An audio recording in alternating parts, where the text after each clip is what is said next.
getting issues reported where some people say there's transcription problems and it's failing on some devices. It can be very difficult to diagnose what's going on, because obviously if it's on some person on the internet, you don't have access to their browser console, and it might be a problem that's particular to a device, or it could be a setup problem, some problem with that particular user. There's lots of reasons why a particular device randomly is not working. So in order to get some way of observing that problem, so obviously you just start transcribing and you do what you do, that's fine. But what you do is this is hard coded into it. You can see there it was hard coded into it a way of producing an error.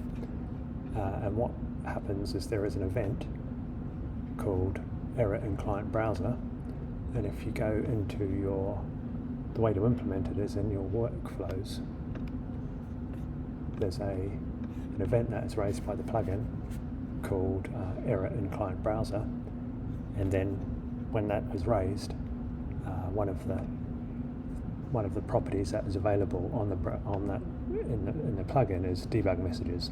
So what I'd recommend you do is you add this event into your workflows and then trap the debug messages that come out when there's a client-side error. Perhaps stick them into a database, email them to yourself, whatever makes sense, and that way when client out in the wild reports an issue, you've got some way of understanding what might have gone wrong.